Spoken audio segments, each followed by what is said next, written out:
Hi guys, and welcome back to another video. Today we're going to be predicting the scores of week 22 of the 2020-2021 Premier League season. Now, before we get started with this week's predictions, let's have a quick look back at how well we got on in week 21.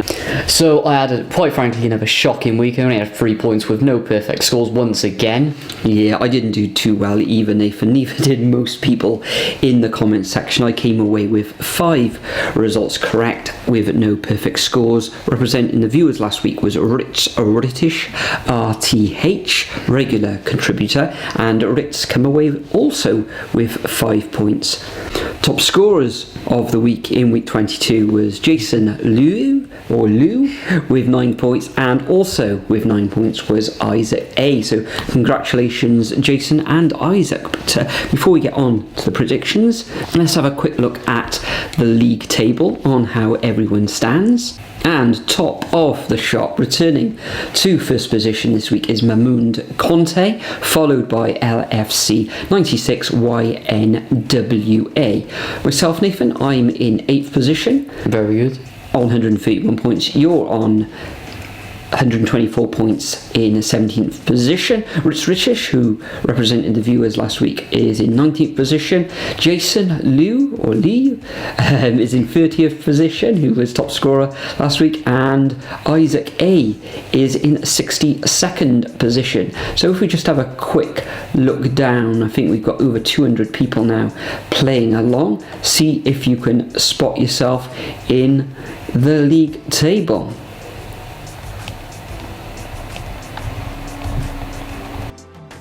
So that's enough of that. Let's crack on and make some predictions for week 22. Just before we start as well, guys, we are filming this at gone midnight, well, you could say on Monday morning now, after the Tottenham versus Brighton game, where of course Brighton got their first home victory of the season. They did. Quite shockingly with a 1-0 victory over Tottenham. So we're going to have to be very brief tonight, and all games are on BT as well, just to let you know, just to let you guys know as well. So first up, we've got a bottom of the table clash between Sheffield United and West Brom. Sheffield United doing pretty well to keep Manchester City scoring one past them. I mean, yes, Sheffield United don't pick up the results, but they only seem to lose by one goal, if not less. But yeah, this one's going to be interesting. I mean, West Brom, they have been just inconsistent as anything. They did Desmond's with Fulham last time around. Mind, they should have really beaten there if they won't even have hope of staying up. But before that, 5-0 to Man City, losing 2-1 to West Brom, beating Wolves, but they've been poor recently, 4-0 to Arsenal, and 5-0 to Leeds. So just absolute so leaky at the back, considering they have nothing going forward either. Tough one in this one, but there's something that sticks out for me with Sheffield United. Strong at the back, they just don't score the goals. I think they'll be able to get through the West Brom defence, and there's no way West Brom will be able to get through their defence at all. 1-0 Sheffield United, picking up their 3rd win of the season, giving them more wins than West Brom and Fulham. Yeah, as you say, Nathan, bottom of the table clash. Sheffield United looking okayish in the last 4 weeks now. Coming up against the West Brom side, Pereira looking very good for them, getting amongst the goals. But this is going to be a tight one at the bottom of the table. But with Sheffield United looking quite solid, you could say, even though they are still losing matches, I'm going to actually go for a Blades win in this one, and I'm going to go 2-1. Next up, also at 6 o'clock on Tuesday, we've got Wolves against Arsenal. Now, Wolves in the last couple of seasons found themselves in the top 10 of the table. Finishing 7th. They have. Arsenal, sort of after a very shaky start to the season, now find themselves in 10th position. Haven't lost now in quite a while, something like 8 games, something like that. 8 games, very good. Last time out, of course, they drew at home against Manchester United. I think Lacazette hit the bar in this one, but for this match, Wolves' poor form, haven't won in over 6 matches themselves. I think Arsenal are going to go away 2-0 Birmingham there and Wolves and carve out a 2-0 victory.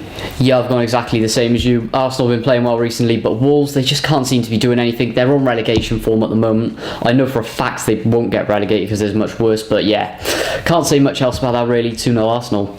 Next up, we've got Man United versus Southampton, a very tricky one. Man United in second, starting to fall off a little bit now, stumbling between certain teams. They could have lost that Arsenal game, and they did lose to Sheffield United, of course, but they have had pretty alright run of fixtures before then, hence why they got loads of victories. And then Southampton dropping off as well, losing their last 3 matches to Aston Villa, Arsenal and Leicester.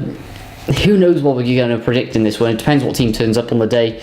I don't think either team will really turn up, so I'm going to go for a 1-1 draw. 1-1 draw, wow. That'll upset the Man United. That will upset the Man United. Well, I'm actually going to go for Red Devils victory in this one. Southampton, since their early season or first half of the season, good form. They've, losing 3 matches on the trot, only 1 win in their last 6, and that was against Liverpool, who's going through a very tricky spell themselves.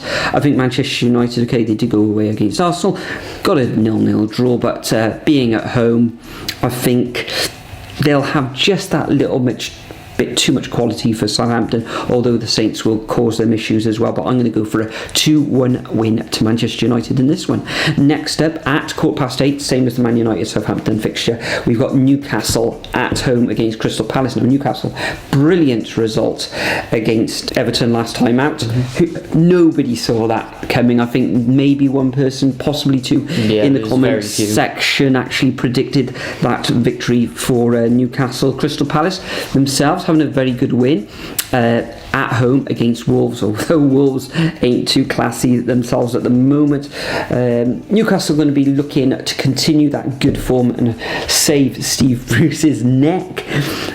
Crystal Palace, don't know what you can expect with them. Zaha is a great pace, but I think it's going to cancel themselves in this one, so I'm going to go for a 1-1 draw. Interesting. I think Newcastle are just going to get back to their old ways. I can see Palace really turning up in this one. Palace, they seem to have an alright record, I believe, against Newcastle. So I'm going to go for a 2-1 Palace win. Moving on to Wednesday, we've got Burnley versus Man City. Now, Burnley in 16th at the moment, just inconsistent. You don't know which team is going to turn up, just like Crystal Palace, losing 2-0 to Chelsea, but then again, we'll get onto that later.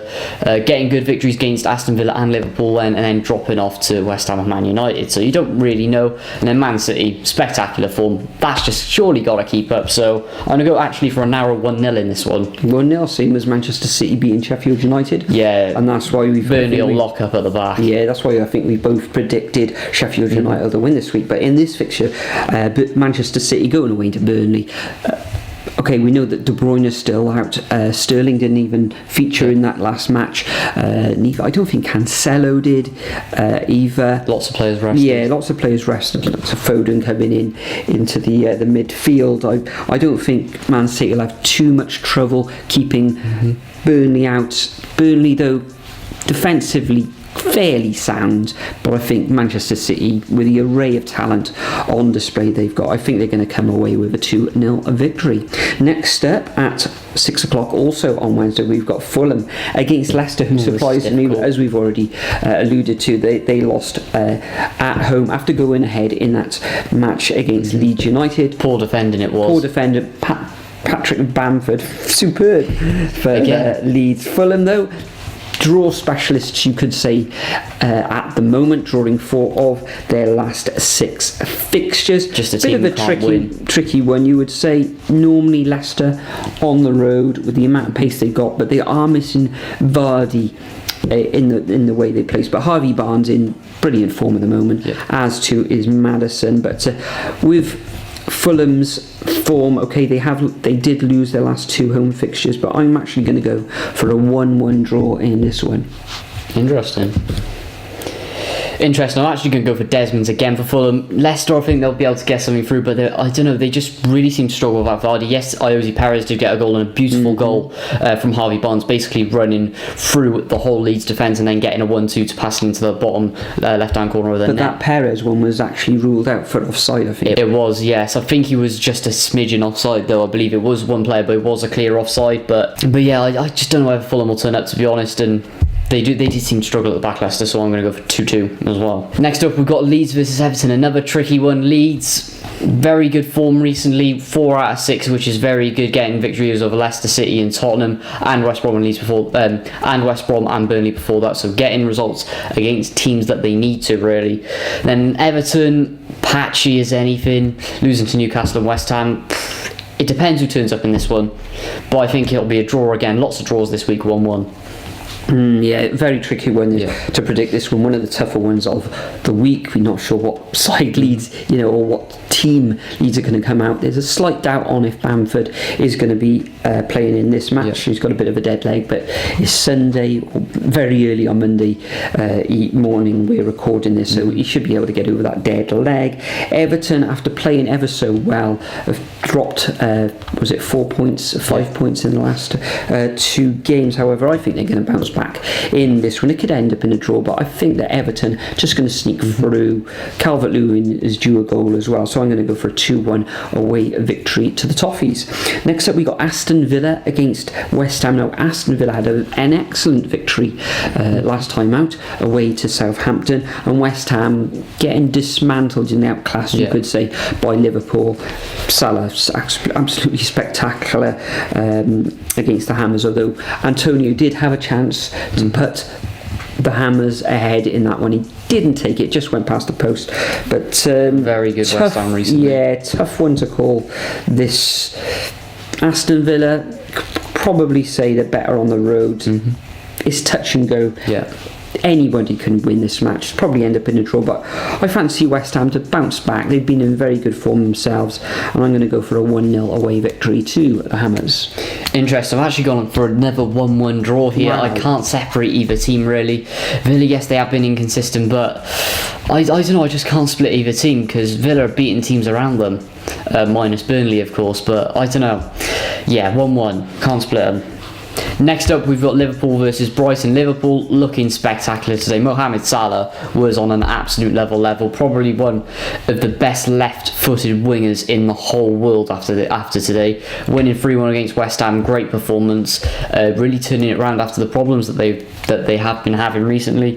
They're coming up against a Brighton team who did beat Tottenham today. Tottenham just didn't turn up for that one, getting their first home win of the season. But Liverpool, they should have this one again. Salah's on another vein of form, and also Mane and Firmino. Mane was injured and Firmino was actually rested, I believe, today. So he came on. That goes to show. He did come on and provide an assist, though. He did indeed. So I'm actually going to go for a 3-1 to Liverpool here. 3-1, wow. Continuing the trend. Yeah, Liverpool. Okay, they're bouncing back now after that tricky spell that they did have. Mohamed Salah, 2 absolutely fantastic goals. That second one, where he took hold of the cross, controlled it with one foot and put it away with his left foot, was absolutely brilliant. Brighton doing ever so well against Tottenham.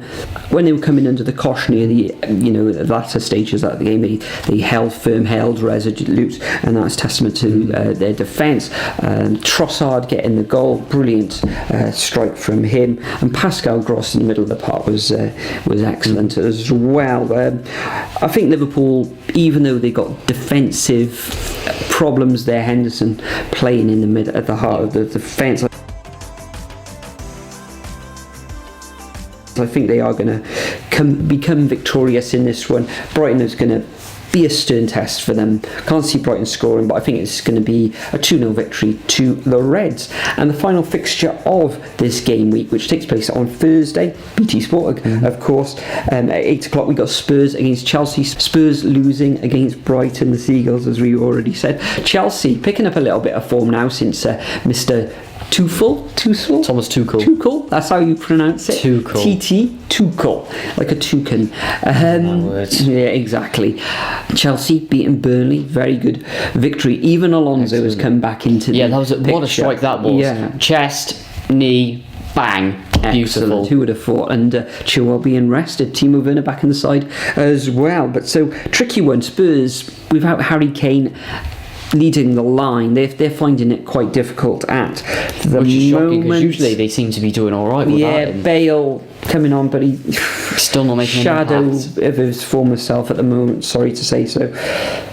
I don't know, Spurs, Mourinho against Chelsea. He's not going to want to lose this one. Yeah. It'll probably end up at 0-0, but I'm going to go for a 1-1 scoreline. There's something that really impressed me about Thomas Tuchel's Chelsea. Playing 5 at the back, it looked like a system that really works. Alonso on there, and Reece James on the other side, pushing up. Really effective, starting to get Timo Werner and Kai Havertz working something. He's really trying his hardest to get them back in form. I think he will eventually do it, but it'll take a few weeks yet, I reckon. But it's just the way they played as well. I've got to give them a victory today. I'm going to go for a 2-1 victory to Chelsea. Wow, so that concludes our predictions for week 22 of this 2020-2021 Premier League season. Usually I'm going to leave a template of these fixtures in the description. If you'd like to play along at home or continue to play along at home, make sure you leave your predictions as a comment, and let's see how far you can rise up the table. But Nathan, midnight, Monday morning. Yeah. Have you got anything to add before we go? Yeah, search my channel, link in description below. Next stream is on Saturday, the Seven-side derby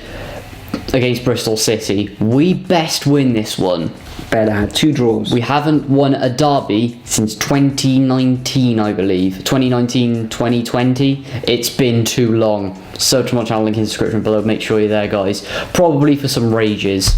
Lovely. Thanks for joining me at this unearthly hour, Nathan. Yeah. But thanks for joining us as well. Make sure you like, comment, subscribe and all that jazz. But for now, we'll bid you farewell and we'll see you in the next video. Remember, leave your predictions. Cheers, guys. There we go. There we go.